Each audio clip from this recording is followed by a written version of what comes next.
Good morning, everyone, and welcome to our Finance Committee meeting this Tuesday, October the 7th, 2025. I'd like to call the meeting to order and acknowledge that we are in Mi'kma'ki, the traditional territory of the Mi'kmaq people.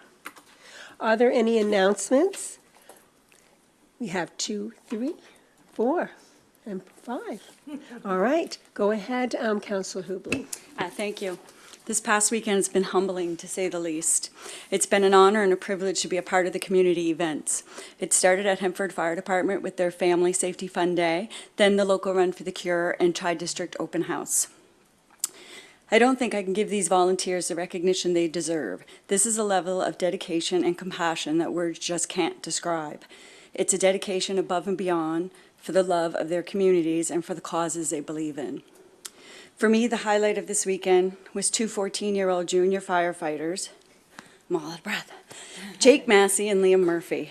These 2 young firefighters demonstrated a vehicle extrication at 14 years old. Can you understand why I'm lost for words? This speaks to the heart of our communities. Immediately, I think of the volunteers that are training them. A complete different level of caring. I'm in awe. A simple thank you doesn't seem to do justice. Like I said, they go above and beyond every minute of every day, not only thinking of today, but shaping our future. With that said, I just want to send out a sincere thank you to all our volunteers. Thank you very much, and I'm sure the same sentiment is for all of us towards them and all of our volunteers in our municipality. Councillor Smith. Maybe youth is also the theme of today's acknowledgements. Last week or 2 weeks ago, I had the opportunity to meet a 6-year-old resident of Modo, Raymond Deering, who decided to forego birthday presents and ask for food donations to the community cupboard run by the New Germany Anglican Church instead. He arrived at the hall with what looked like a month's worth of groceries for a family. And he was joined by his younger sister. They were both in the sweetest matching Pikachu shirts. And she intends to do the same for her birthday next month. And I think she was maybe about 4. This family is no stranger to service. Their father is currently overseas on a military tour. Recently, the annual Food Banks Canada report card gave Canada a failing grade. 25% of Canadians are struggling to buy food, and food security has risen 40% in the last 2 years. It's really humbling to know that a child of 6 sees it and wants to do his part to help. And his family wanted me to share his story in hopes that it will inspire others to do what they can. And certainly as we go into strategic planning in the next weeks, I hope that we take it to heart as policymakers as well. Thank you very much for sharing that with us. Councillor Moore. Thank you. I have 2.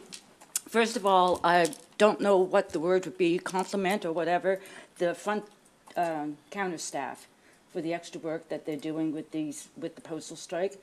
I mean, it's a steady stream of people coming in, people calling, wanting their tax bills emailed to them or delivered in person or something. So I just wanted to compliment them on that. Second, I had the privilege of joining the mayor to her first Tollermania outing. Tollermania is a huge gathering on the Copeland Road in New Germany. This is called Tollermania 4. It's the 4th year. So we had the pleasure of delivering their fourth plaque. I asked Daniel to write me up a little something, so here is what he said. He said, attendance was down this year, which I knew it would be when they announced the woods closure. I had a significant amount of people contact me to say, unfortunately, they were going to have to cancel, which I understand. When you're driving from Texas or California with your dogs to come here, it's a week of travel and hotels, meals each way.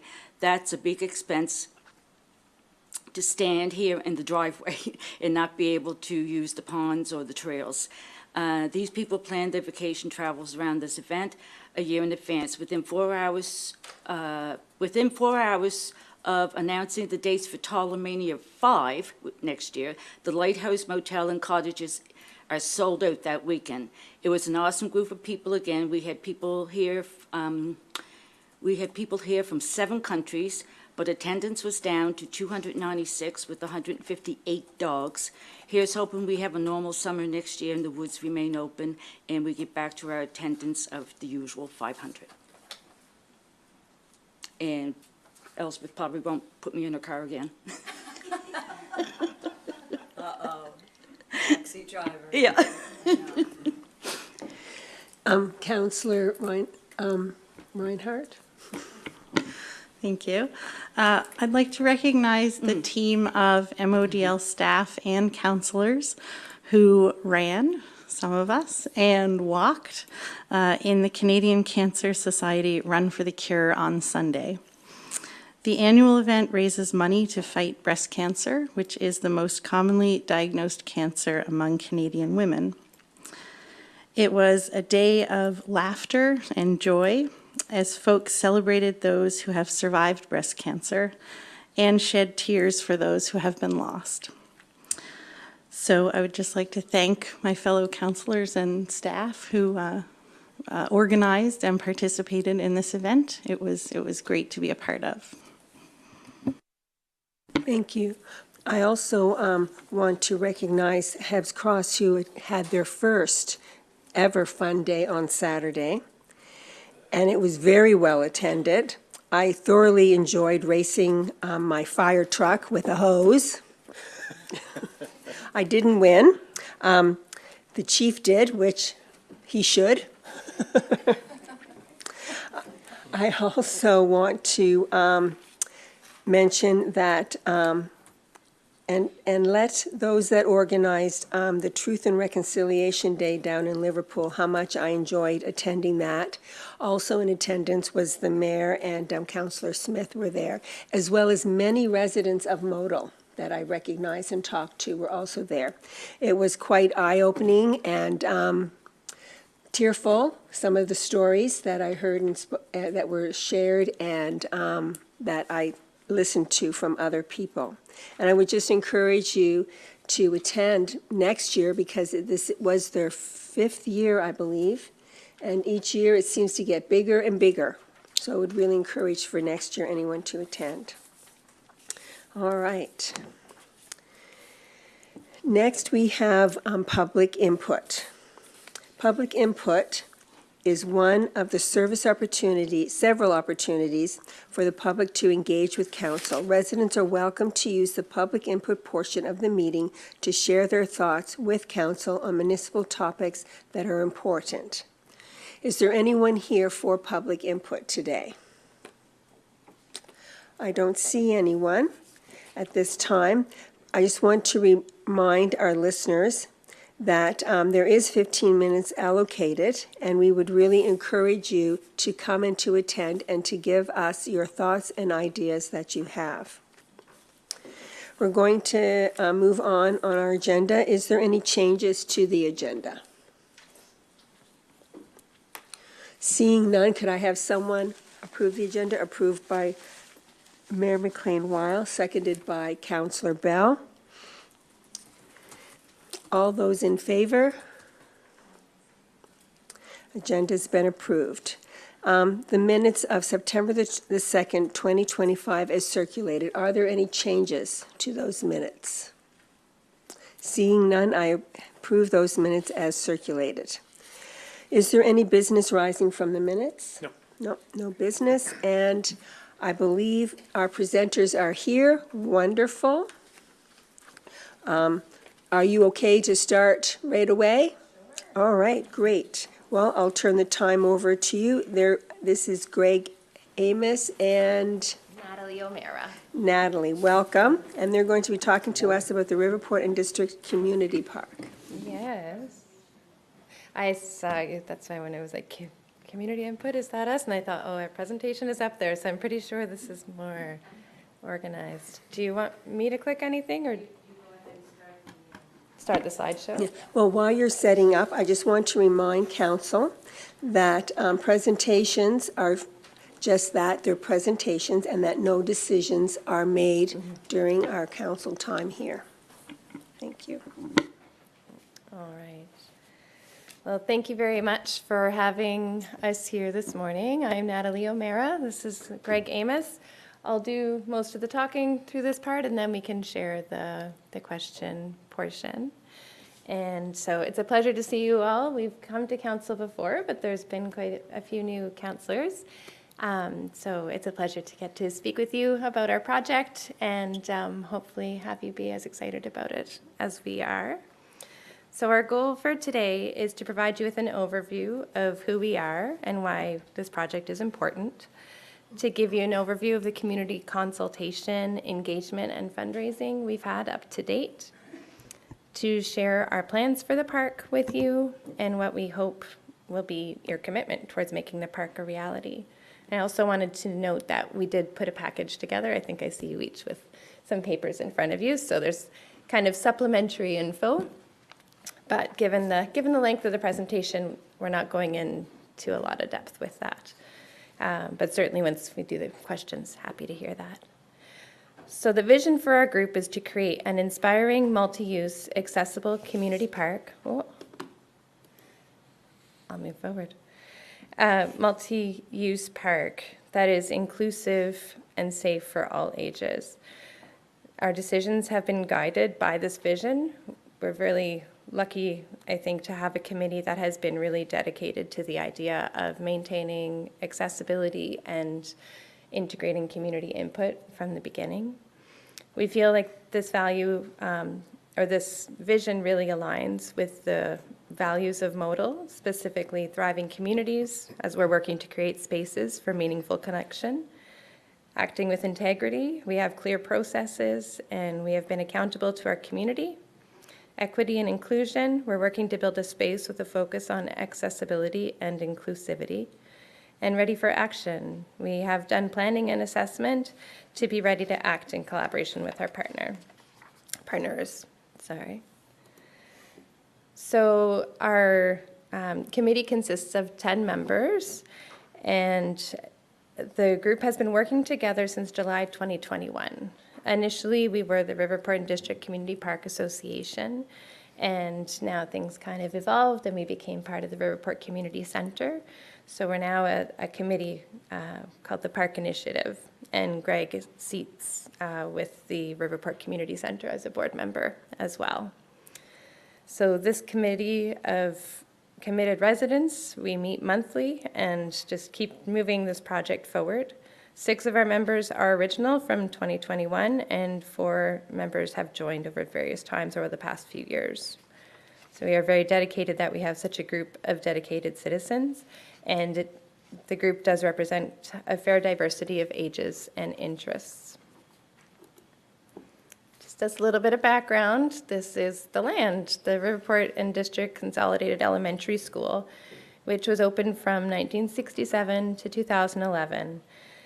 And multiple generations of families invested their time and energy at this site, and it became the hub of the community. The sports field and the playground continued to be used by community members and visitors long after the school was closed. The idea of keeping the site as a community space gained traction during the demolition in 2020, and local citizens began to express concerns over what the future of the site might be. So what we really would love to see is the site revived as a local community hub. It's a great opportunity for outdoor physical activity and social interaction, and would also be an excellent addition for visitors who come to the area for our beautiful beaches and great restaurants. We have tried to make community consultation and engagement a priority. And so this is just an overview of some of the community consultation that has taken place. We started with a community drop-in at the Fire Hall in October 2021. In March 2022, we had a survey where we asked people to rank 16 possible park features as either nice to have, must have, or no interest. And with the municipality's wonderful support, that survey was sent out to people who lived in the catchment of the former school. So it was about 600 surveys that were sent out, and we had a phenomenal response of 283 returned. And just to say, that's without postage included. So people either mailed them in or we had a drop-off box at the Rose Bay store. So we were really, really delighted about that. We had a public meeting in November 2023 at the community center to discuss possibly joining the community center. In February 2024, we attended the Heritage Day event at the Riverport Community Center to share the concept plan, and there was about 200 people. It was a very active day, and so we got a lot of feedback on the concept plan. I think that's really where pickleball came forward. And we also have a public Facebook site and an email distribution list. So we try to keep people engaged as well as possible and informed. And these are a few pictures of some of our activities. So we have also been part of the Canada Day festivities in Riverport since 2022. So that's looked different. We've been at the fire hall, we've been at the community center, we were in the parade one year, just so that people kind of remember that we're around and we can share any updates. We had a rock picking party in May 2024, and remarkably, we had about 40 people come out to help move rocks because we were going to start mowing some new parts. In March 2025, the Old Confidence Lodge hosted South Shore's Got Talent, which was a hugely successful evening of local talent and was a fundraiser for the park. So we shared that. And we had an Easter egg hunt this April, and about 20 children came to do an Easter egg hunt on the grounds. And we had a work party in June 2025 with over 15 volunteers to help tame some of the neglected trees and shrubs around the front by the mailboxes, just to help it look a little bit more loved. And we started fundraising in earnest after the land management agreement was signed between the Riverport Community Center and Modal in March of 2024. We are incredibly humbled, grateful, and proud to share that we have nearly $300,000 raised in cash and pledges towards the park. We've had some smaller initiatives like the bake sale and the rain barrel sale, and then we've had some, capital fundraising campaign, local foundations, a few things that have been really, really substantial to help get us there. So we're incredibly humbled because I remember when we had a hard time getting started. So it's very exciting to have so much support. Oh, wrong way. I went the wrong way again. Oh, okay. You're there. I'm there. It's all good. So this is certainly not something that we do alone. It is a very big project, and we have an incredible committee, but we also have really wonderful partners. So our local community that has been incredibly supportive, like I said, 40 people showing up to pick rocks is pretty indicative that people want something to happen on the site. We've had people help us, the Old Confidence Lodge had the fundraiser, but we've also had other community people who have just made their own fundraisers for the park, and then significant donors, of course. This municipality, this council, Department of Recreation and Tourism, Department of Planning, Engineering, everyone's been super, super supportive as we've moved forward over the last number of years. The province has been very supportive, especially with grants from the Department of Communities, Culture, Tourism, and Heritage. And we've also had several conversations with our local MLA, Susan Corkum-Greek, who was very willing to help us try to find funds and help make this park a reality. And we're delighted to report that Greg and I recently met with our Member of Parliament, Jessica Fancy Landry, and she was also very excited about the concept of the park and agreeable to support a federal request for funding. We definitely see this as a project that can impact a variety of spheres. So what do we actually want to do with the park? What are the plans? So for those of you who were here the last time, you may have seen the beautiful concept plan that Joy Elliott completed in June 2023. And that was based on the survey feedback. So the survey from March 2020, where the top choices were toilet facilities, playground, accessible pathways, sheltered picnic area, and sports fields. Since then, we've also, as I mentioned, had considerable interest in pickleball. And we have one of our volunteers, Caroline Love, has given us this updated aerial of how the park is kind of coming together. So we're incredibly appreciative of her technological talents to create visuals like that. In 2024, again, with the support of municipal and provincial grants, because the concept plan was with assistance too, we were able to create access to the park site with the installation of a culvert, driveway, and parking area. During seasonable weather last year and this year, we have an accessible toilet on site, and Modal has supported on-site garbage collection. 2025, we really decided as a committee was our planning year. So we have had lots of discussions. We've been working on park design, figuring out construction details, making relationships with vendors or suppliers, trying to really figure out what's this going to look like so that we now have a pretty solid plan to be able to share with our partners. So our hope and our goal is to be shovel-ready for the next phases of playground and accessible pathways in 2026. So overall, the features for the park are the walking trails throughout, the playground, which is kind of in the center there, and our intention is to have a fenced playground, just to make it a really more generally accessible for everybody, make it as safe as possible. A picnic shelter in the picnic area there is number 4. Number 5 is the sports field in the back corner. And number 6 is the pickleball court, which will also have a basketball net and also have a bocce court. Oh, is it touchscreen? Whoa, you guys are fancy. All right, I will restrain. And then there's a naturalized garden area, which is number 7. And then into the darker green is where it's wooded already. It's not a cleared area, so that's where we will have forest walking trails, which will be more rugged. So we're pretty excited to have something that really represents what we're hoping to create. So our next steps, our focus now is to work with you as our municipality to ensure the property is ready for installation, especially for the playground equipment and for the trails. We also need to determine funding commitments from our various partners.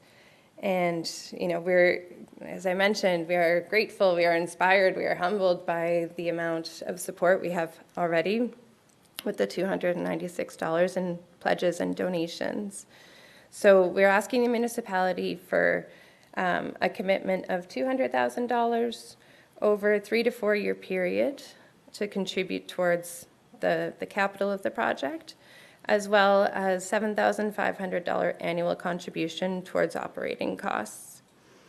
And we feel like with a pledge of funding from the municipality, we can really confidently go to the federal and the provincial partners for further funding and to really make the project a reality. So we are happy to answer any questions that you have. Councillor Brooks. I just want to say thank you guys for coming in today and bringing this presentation. It's really excellent. I am going to be in support of this program, and I'll tell you why. I think this is the gold standard of how to bring a project before the municipal council. The patience, the professionalism, coming with money to the table, laying it out into the future, having stakeholders who've already been contacted. I really like it. I hope we can find a way to figure how this is going to work into our existing commitments and to what we will try to do in the future. I can tell you from being a river porter, we've got about 50 kids under the age of 14 right now. It's a growing child community, which is really exciting and really neat to see. So I hope that we can work with these folks to make this dream a reality, because it's a really neat project. Thank you. Deputy Mayor Vino. Yeah, similar to Councillor Brooks, I just want to share that I think it's very inspiring that you've raised almost $300,000 as a group yourself. And that shows your dedication to seeing this come through. So congratulations on your efforts so far. Thank you both. Mayor McLean, wow. So recognizing that we don't make decisions on this now, I just might ask Tom how we might proceed with doing this. This becomes, we're going into our strategic planning, and I know parks will become part of that, and then we will go from there to our budget process. So can you just highlight to us some of the steps we might consider in this? Thank you, Mayor. So thank you for the presentation. This has been a project that's been ongoing since around COVID. So it's not a surprise that it's landed here. There's currently a management agreement in place that allows the community group to apply to council for funding. We would discuss it first in strategic planning, because it does fall under a number of the buckets of strategic plan that we have, including infrastructure and community development, which would be the two largest. Then we could move it forward, assuming that it goes through strategic planning, into the budget process, and include staff would make contact with the group, see what their funding looks like over how many years, and then bring that forward to council as part of the budget process, which we intend to begin in November. And then as it moves through the budget process, we would get updated information from the community association, fine-tune the request, and then have council deliberate as part of the budget. It's not unlike what council in the past has done for the South Shore Regional Hospital, where there's been a financial commitment made inside the budget on a multi-year request, and then we fund that over a number of years.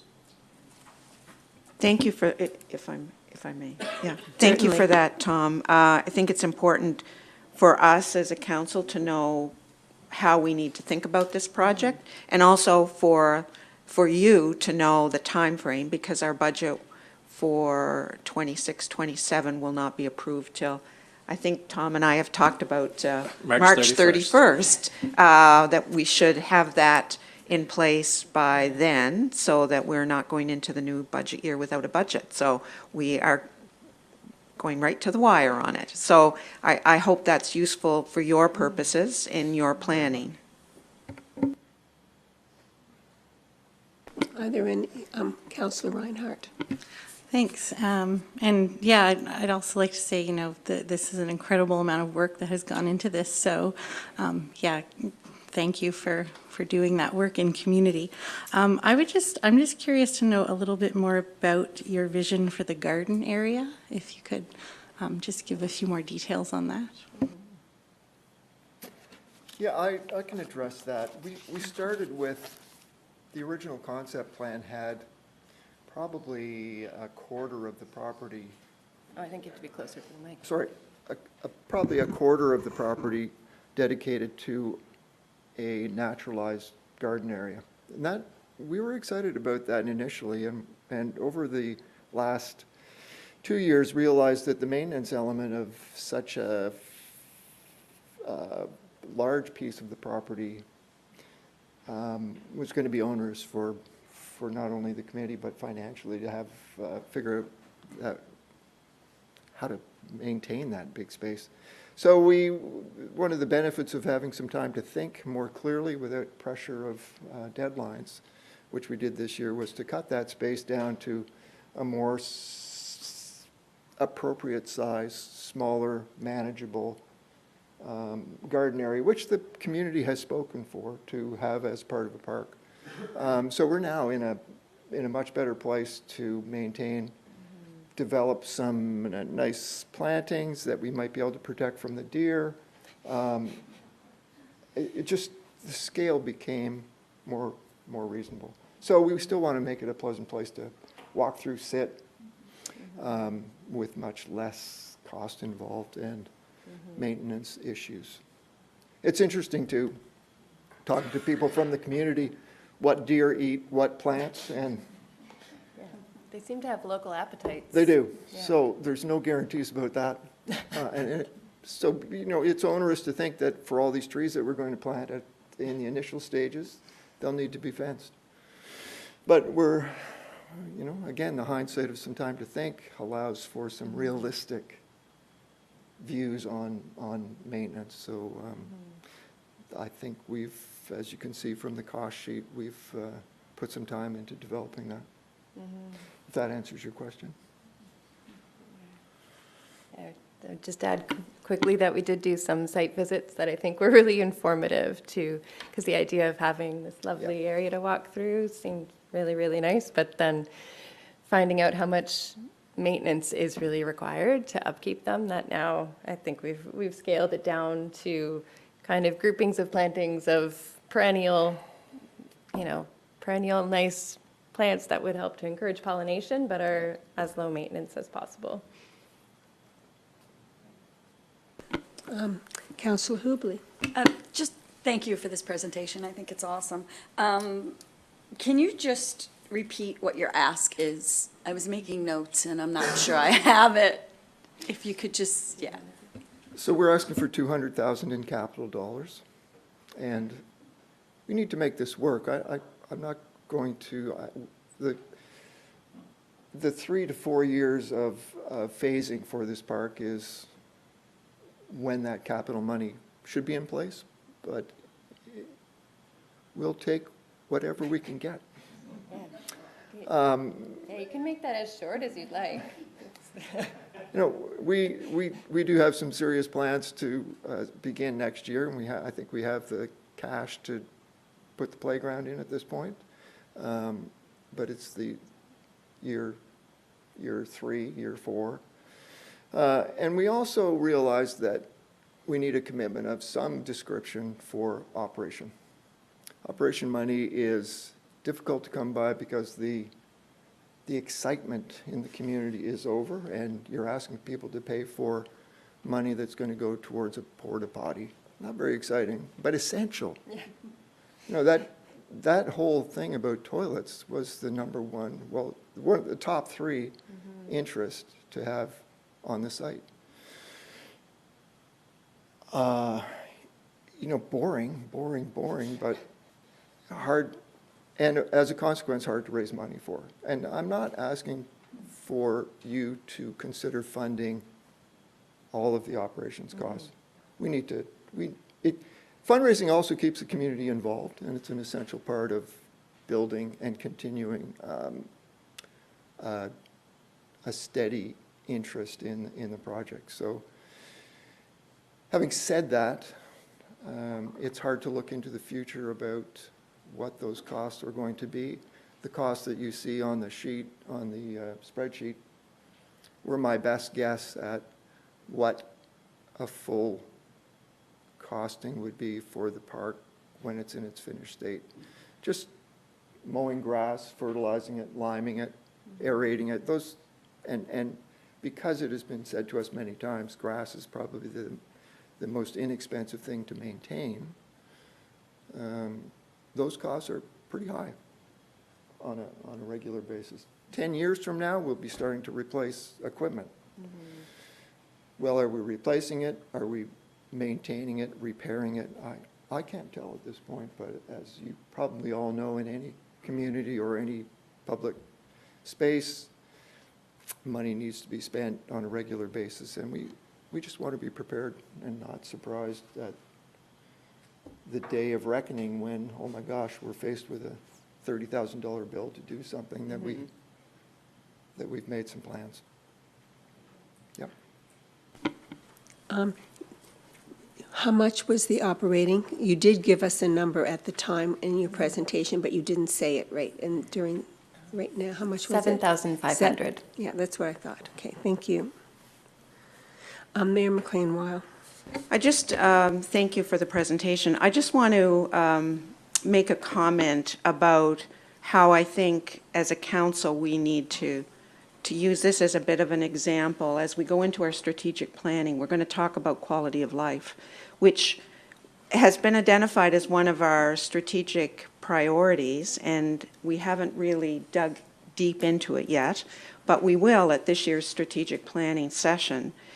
And I've done a lot of thinking about it and talked to our staff about it, and I think I've mentioned that I've prepared a paper which I'm doing a few revisions on and will distribute to council prior to our strategic planning, which focuses on how we tie quality of life to community development. And I think this is a project that exactly describes how we as a council can support that concept of quality of life and community development, because it represents this important step that our work as a council should be around being the supporter and catalyst for projects that come from community. Rather than us decide on what the project should be, community decides what the project should be and brings it forward to us with a demonstrated commitment from the community to have that project work. And that our role then is to support community in those endeavors.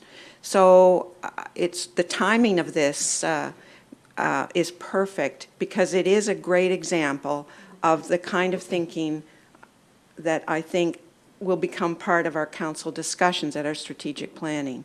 And I look forward to the council discussion around thinking about quality of life in that context of its role in restructuring our thinking as a council around more focus on community development and how quality of life fits into that. Thank you. Are there any other questions? No? Councillor Smith. Yeah, you had mentioned accessibility, and I just wondered if you could talk a little bit further about how you've thought about accessibility in the park, and if there's certain standards you're following, or, yeah, just like to hear more about accessibility. Give her. All right. So we have reached out with Ellen Johnson and had some conversations with her as the, I think it's accessibility coordinator is her title. And from I think it was really when we had Joy Elliott come and do the site visit with us, and we were talking about how, from the parking area, it goes elevated up. And we were saying, the school had stairs, and initially there was an idea of making stairs to look like how the school entrance did, but then we all felt that actually a gently graded trail would be better, because it could be used by everybody. And since we've had discussions about making that initial slope part paved so that, with weather and everything, it would stay and it wouldn't erode.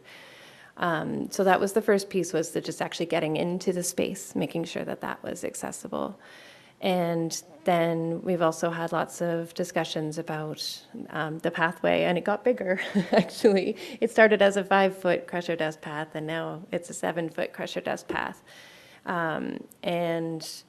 Having picnic tables that have the extra edge extended, so that if someone has a wheelchair, then they can come to the edge, having a space beside benches, so that if someone has a stroller, it can be parked there, a walker, a wheelchair, those kinds of considerations.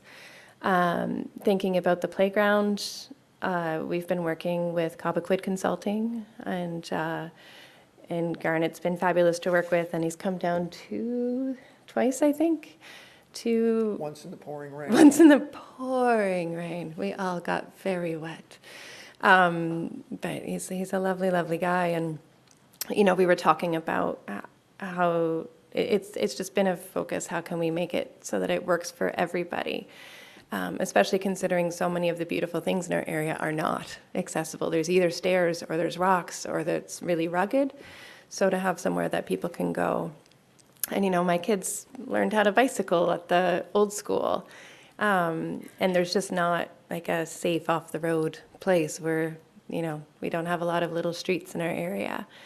And so the playground, rather than having one big kind of play feature, in the conversations we had with him, it was decided that, you know, it would make more sense to have more specific features. And I've reached out to a couple of parents in our community to say, you know, what kinds of things are helpful to have. And so the fence came up because people said with really little children or with children who don't understand, you know, that the road can be dangerous and that kind of thing, to have a fenced playground is hugely helpful. So it's been a mix of some specific consultation. And Ellen shared with us a huge resource that it couldn't get through every page of it, but from Fairview Kids Rehab, that had some really helpful ideas and actually reinforced a lot of the things we were thinking about in terms of having a variety of ways to interact with the space. So some formal consultation and then just kind of conversations and trying to be thoughtful about it. And I think we're open to shifting things too. You know, if we find out that something we thought was wonderfully accessible and then someone goes to use it and it's not, then that's, you know, kind of have to roll with it. Because oftentimes until you have someone with the lived experience, that's when you really find out something's not working as well as you thought it would. So I would just add to that a couple of the features that are going to be accessible. There's a hill with a slide that will have an appropriate ramp for a chair to get pushed up. Now, how that process moves from a child in a chair to being put on a slide and then get down to the bottom, how that chair gets around. It's interesting how unclear the definitions of accessibility are in a playground situation. And it occurs to us that it is the best that we can do is to listen to the current wisdom and make what is recommended by professionals in that field. And as Natalie said, Garnet is a certified playground designer, and we're relying on someone like that to help guide us. We've got a ground level trampoline essentially planned for the park. There's a picture of it in the handout. Honestly, to put a wheelchair on that with one or two kids sitting in that and bouncing that around, again, that's an industry standard. I'm personally not sure how much fun that's going to be. I know it'll be fun for able-bodied kids to bounce around and do their thing. It's been an eye-opener. And I guess it speaks to the difficulties that people have when faced with accessibility issues everywhere. Yeah, thank you for speaking to that, and I really appreciate your diligence and, you know, just recognizing that you do what you can and working towards that, and it'll become a place, you know, that draws children from across the district or people from across the district who have accessibility needs and see that in the park. So, yeah, I'm really glad to see how much consideration you've put into that. Are there any other questions or comments? Well, thank you both for coming. We appreciate it, and it was indeed a wonderful presentation, and you certainly have come a long way, and so has the community in its support. That's wonderful. Thank you very much. Thank you all. Yeah, thank you all very much. Look forward to the next steps. All right, we're going to, we have no referrals from council or from our committees, and we're going to move into our staff reports. In our financial department, I'm going to turn the time over to our Director of Finance. Thank you, Madam Chair. So the first thing we're going to be looking at is proposed amendments to Policy 12, which is your tax exemption reduction policy. This policy allows a resident to make application for property tax relief when a property is destroyed by fire or other natural disaster. When an application results in a property tax reduction of over $500, it does require a council motion in the current policy to adjust the current tax bill. Because staff make these adjustments based on a reassessment of the property's value by PVSC, administering the policy would be more efficient if the applicant, if the municipal treasurer could approve all qualifying applications. Under MGA Section 69A, council may by policy provide for the reduction to the extent that the council considers appropriate of the taxes payable with respect to property if a building situate on the property has been destroyed or partially destroyed by fire, storm, or otherwise, and the assessment of the property does not reflect that the building has been destroyed or partially destroyed, and provide for the reimbursement of any overpayment of taxes resulting from the reduction. Policy 12 was developed so a property destroyed by fire or other natural disaster is eligible for reduction in property taxes if proof of claim is received and if PVSC makes an assessment change based on the damage. Staff calculate the tax reduction based on that reassessment of the property and prorate the amount based on the date of the event. The current policy states that council must approve this reduction by motion if the value is over $500. These applications and subsequent refunds may be unduly delayed in seeking council motion, even though the calculation is quite straightforward. So we believe that this change in policy would certainly go with improving quality of life as a strategic focus, so that it would be easier for staff to process it in a timely manner when the property owner may already be in some distress. We do have an annual budget for property reductions based on the policy. We also did some updates to make the policy more accessible, as we put some plain language in there. Administering the policy is part of our existing work plan in the Finance Department. Now, council could choose to accept the proposed changes or make other changes it deems necessary to the policy. In conclusion, staff believe that the proposed changes to this policy will make the administration of the policy more streamlined and allow for residents to receive tax relief in a timelier manner. Does anyone have any questions related to more clarification? Could I have someone bring forth the motion? Deputy Mayor Vino. To the chair and members of the Finance Committee, I move that I move that the Finance Committee recommends to Municipal Council that Council approve the amendments to Policy 012 as presented and hereby gives 7 days' notice that the proposed amendments will be considered at the October 14th, 2025 council meeting, and I so move. I have a seconder, seconded by Councillor Hubley. Any questions or discussion on the motion? Councillor Smith. Yeah, I just really appreciate this change coming to council because, it's more efficient, and also, as a new councillor, I've felt uncomfortable when these things come to council and, there's pictures of damage done to homes, and it just feels like, further exposure of a tragedy that is maybe unnecessary. So I'm just really happy to see that we can do this internally and efficiently, so I'll definitely be supporting it. Are there any other comments? I'm wondering if it would be appropriate, since we normally learn about this, is just to have it as part of a report, or that, to know that it happened, that we were able to support the family of, and gave them their taxes back, their partial tax, as a report, rather than us voting on it, just to say, this happened.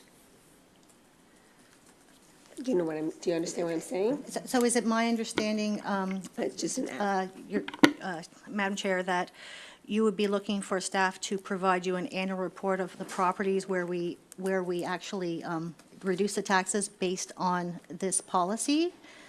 Because that would be giving exposure publicly, but that's certainly up to council if you want a report on that.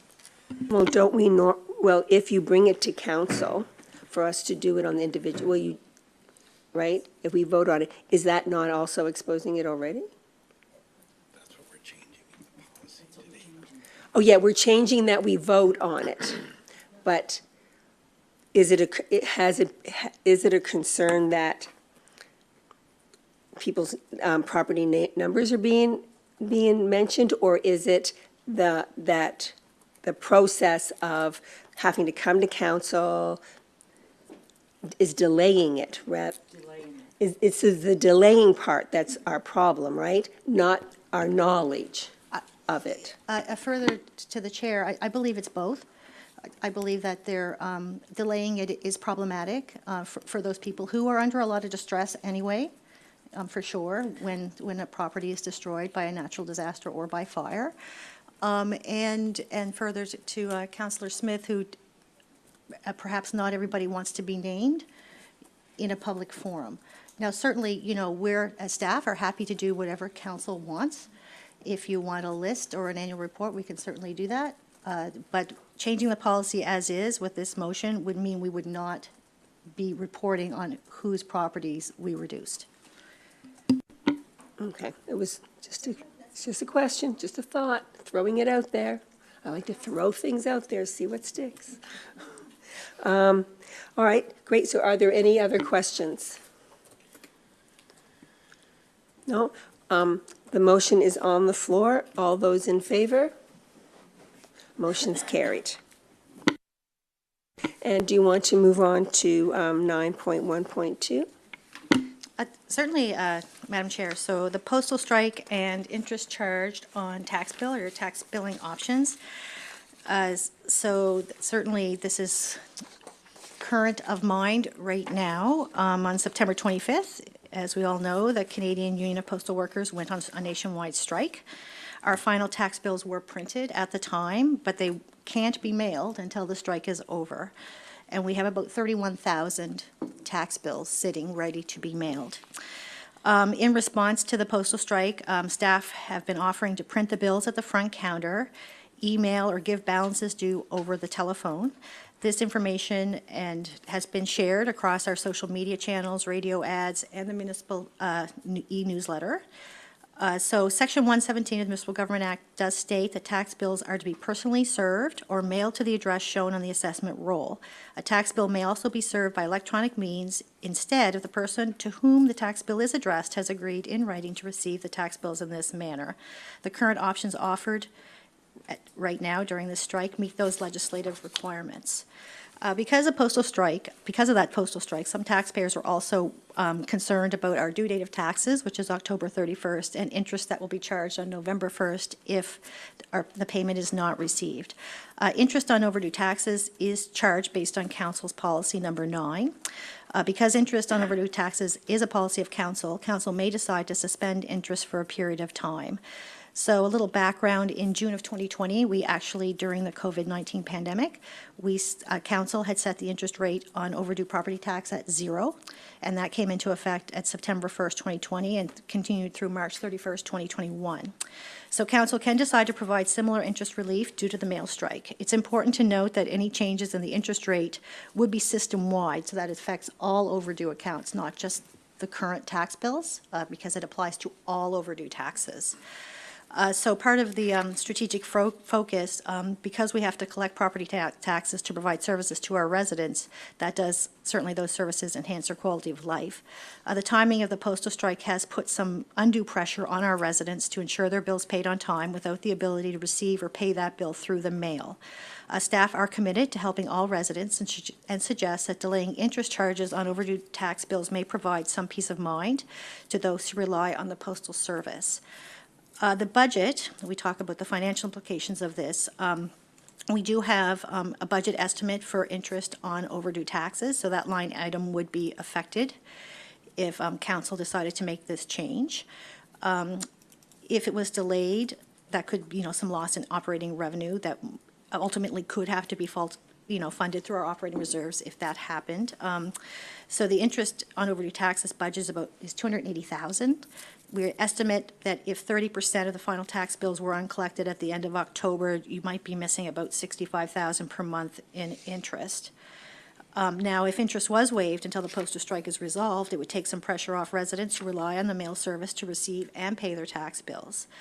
Any information and council decision regarding the tax bills will be shared across social media channels, radio ads, the municipal e-newsletter. As part of the work plan, the postal strike certainly has put a lot of pressure on residents and on our staff. Like I said, we have 31,000 tax bills.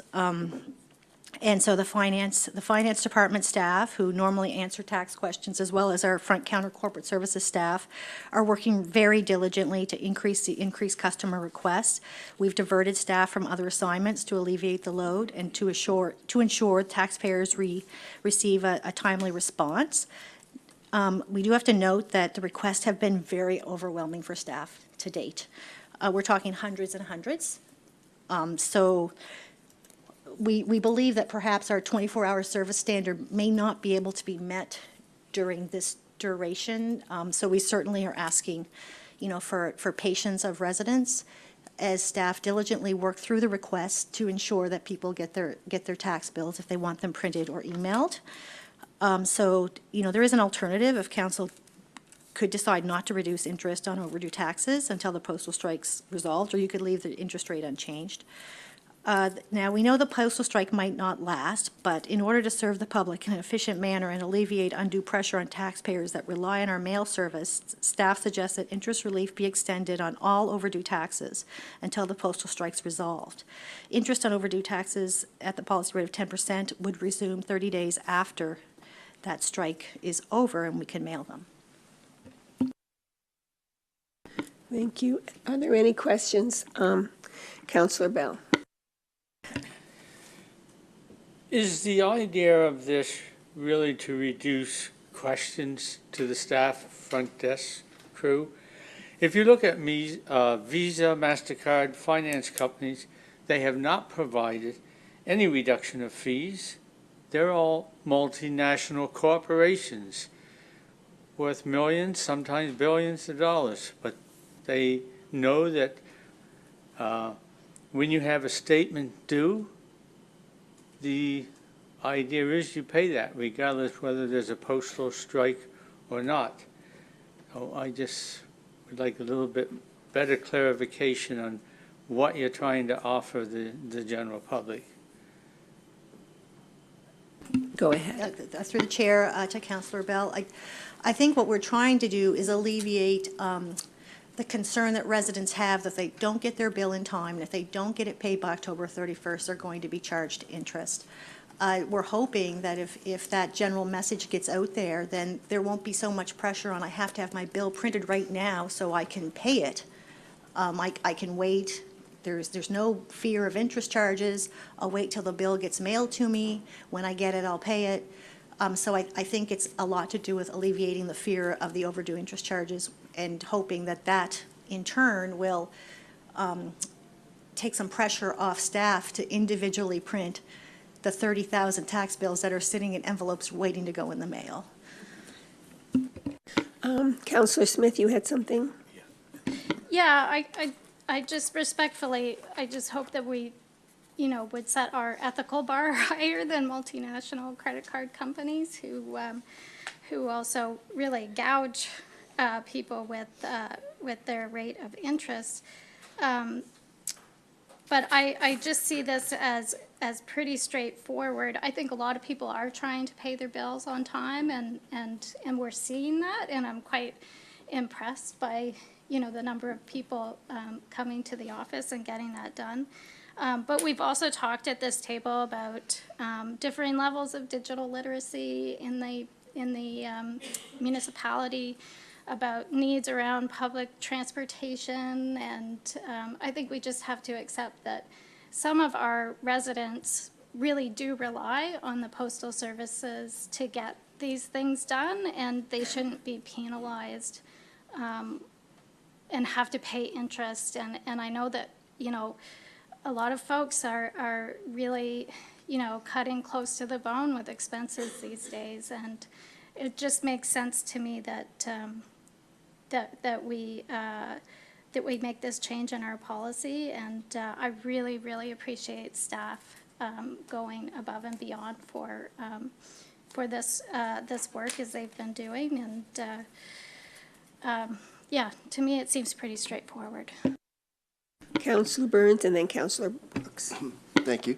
As many of you know, I sometimes struggle with how far into the weeds we go on policy and at what level as a councillor are we making the decisions and why. And for me, this really comes down to a gut feeling of what the right thing to do is. And I have to say that sitting at the council table, if I cannot deliver to residents the tax bill as required in the manner in which the MGA requires us to do that, I then can't ask them to pay an additional cost if they don't do it in line with the deadlines. It just doesn't make sense. If the CRA isn't able to give me a notice of assessment, I would be unwilling to pay the interest tax on that as well. And there's a lot of points we can make on this, but what it really comes down to is, what is the gut feeling of what's right to do? And the gut feeling is that if we can't tell you in the manner that's specified that we have to tell you what your taxes are, then we should not charge you additional interest. I have frustration with a system that can't work. It impacts us as a municipality, it impacts me as a business, and it impacts me as an individual.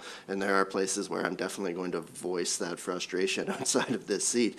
But like at my business, we're doing it the same way. If we can't deliver you the invoice for our services, we're not charging you the interest until you can receive it.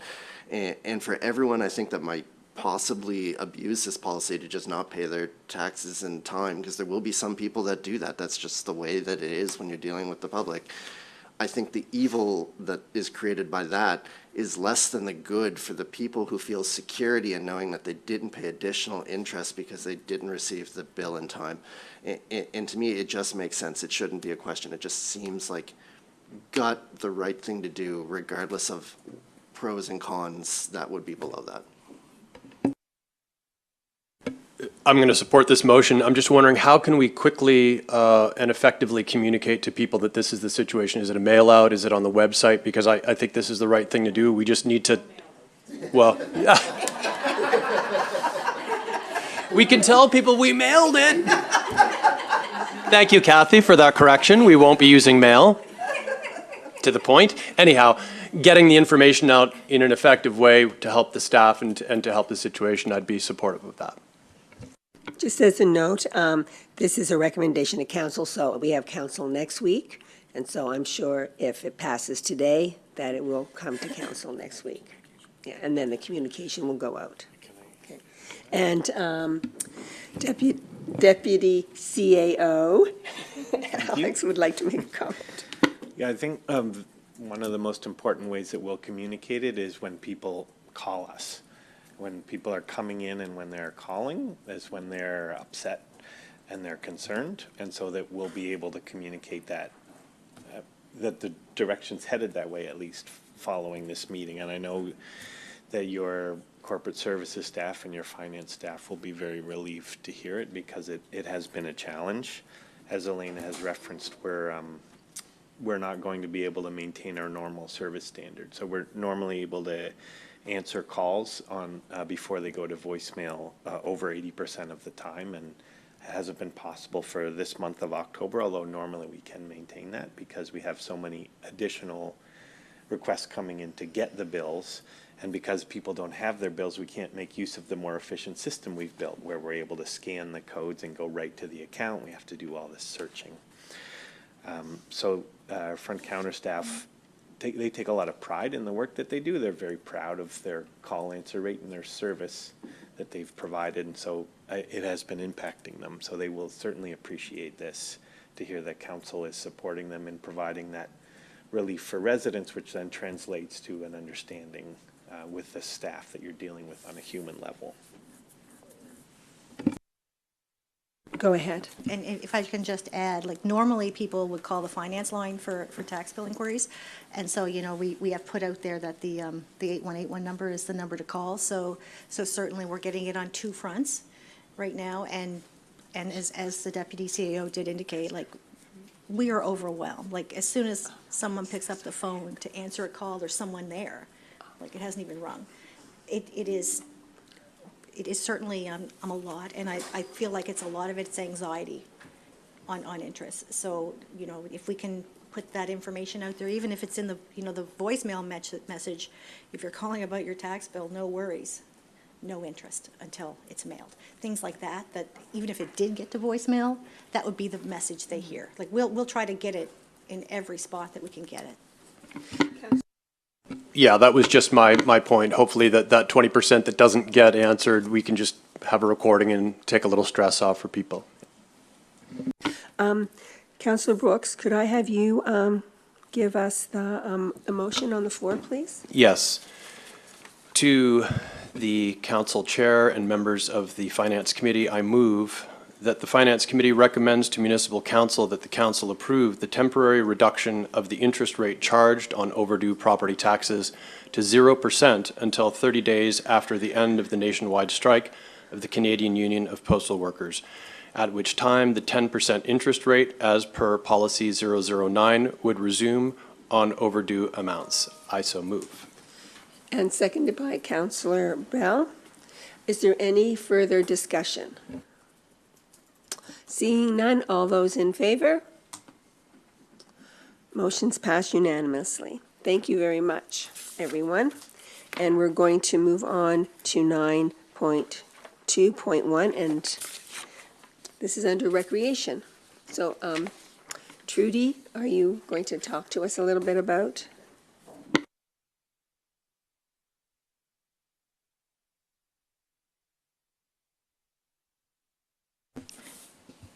Yes, good morning, Council, the staff. The report before you concerns a designated community fund project that is conducted by the Friends of Cherry Hill Old Community Cemetery. So for Council's background, we do have a designated community fund.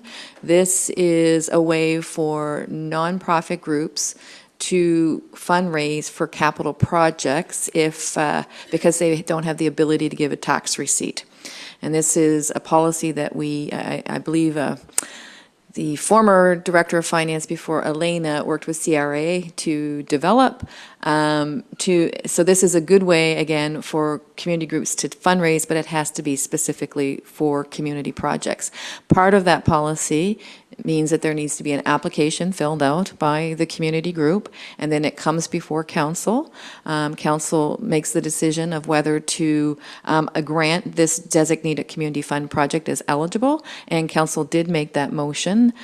Can't give you the exact date, but they did make the motion concerning the Friends of Cherry Hill Old Community Cemetery. So they fundraise, essentially how the process works, then they come back and ask for the funds that has been raised, that gets made payable to the municipality, if the municipality would grant it back. Now in our policy, it does state that we don't have to grant the money necessarily back. Typically we do because it's the groups that do the fundraising. And as part of this policy, there's a slight administration fee. So what the motion is being brought forth today is that there was a donation made to the Friends of Cherry Hill Old Community Cemetery in the amount of $100. As per our policy, we keep a $5 administration charge. And so the motion is asking that the Finance Committee consider making a motion to council to award that $95 back to the Friends of Cherry Hill Old Community Cemetery as per the criteria that's outlined in the policy. That's the long and the short of it. Maybe I gave way too much information, but I wasn't sure how familiar some folks was with that policy. Councillor Moore. Quick question, I will be supporting this, but doesn't our designated community fund project stipulate capital only? It is for capital. Okay. Yeah. All right, thank you. I just seen that it covered costs to restore, preserve, and maintain the Cherry Hill Old Community Cemetery, and I didn't know if it was for operating or... It's for capital. Okay, thank you. Are there any other questions? Councillor Smith. Yeah, it's just on cemeteries in general. I had a question from a resident this week about what Modo's relationship is with cemeteries and upkeep and all that. Could you just explain how that relationship works? Is it merely through holding funds and releasing them in this way, or do we do other things that supports them? That's a good question. Cemeteries is one of those challenging nonprofit groups, let's put it that. Part of it, if it's with affiliated with a church or a particular religious affiliation, we wouldn't support financially because of the religious aspect of it. The only funding that we have specifically for cemeteries, and that's when we made a change to our annual operating, is as long as it's a nonprofit and it's non-denominational, we could possibly support, and we have done that in the past. And it would be through the designated community fund if they're doing a capital project. Again, they would have to be a nonprofit. I'm going to be completely honest. I have done a lot of phone calls over my career, and there's not too many, there's really no funding at the federal or the provincial level, and very little at the municipal level that supports cemeteries. And that's the reality. Doesn't mean to say things can't change, but I think often because they're associated with a particular denomination. So that I don't know if that's the answer that you were looking for, but it is very little support. Yeah, no, that's very honest and perfect answer. Thank you. Councillor Bell. I believe cemeteries is listed as one of the 35 workshops coming up. Is that on our long-term planning agenda? It seems to me that from previous discussions, that was one of the things close to the end of the list, but. Alex is having a look. While he's doing that, because it looks like it's going to take a little bit of time, I have a question. Something that you said I thought was very interesting, considering the fact that this is their money that was donated to them, yet the policy says that we don't have to give it to them. Could you explain that why, or could someone explain why that would be there? It just doesn't sound right. I think Elena can I probably can answer it, but I'll hunt that to our Director of Finance. Thank you, Trudy, and through the chair. Actually, it's a CRA rule, so it's a very gray area with the Canada Revenue Agency where a charitable organization status, like a municipality, cannot designate funds specifically to another third-party group.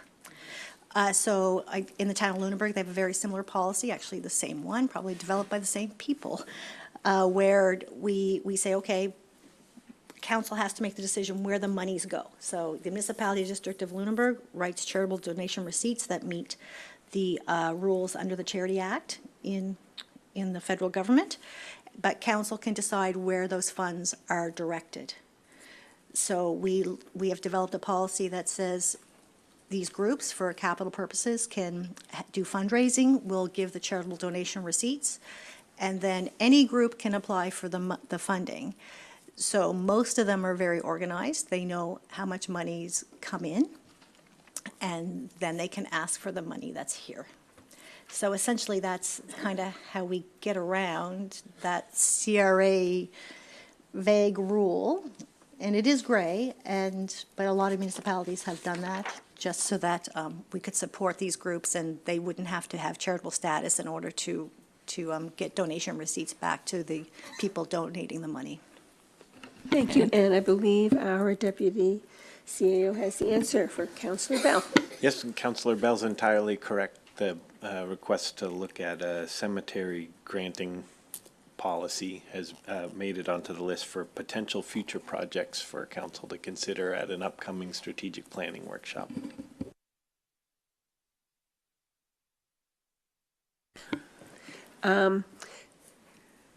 Could someone bring the motion on the floor? Thank you very much, Councillor Reinhardt. To Mayor McLean-Weil and members of the Finance Committee, I move that the Finance Committee recommends to Municipal Council that Council grant the Friends of Cherry Hill Old Community Cemetery $95 as per the designated Community Project Fund Policy 048. And I so move. And seconded by Councillor Moore.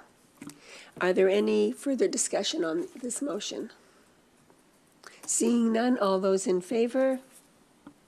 Motion's carried. Thank you very much. We have no correspondence and no recommendations from council. Could I have someone move for us to go into camera? Moved by Councillor Burns, seconded by Councillor Brooks. All those in favor? And motion's passed, and we're going to move in camera. We're going to take a 10-minute break while we prepare for that.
We have no more items on our agenda, and so I declare this meeting adjourned.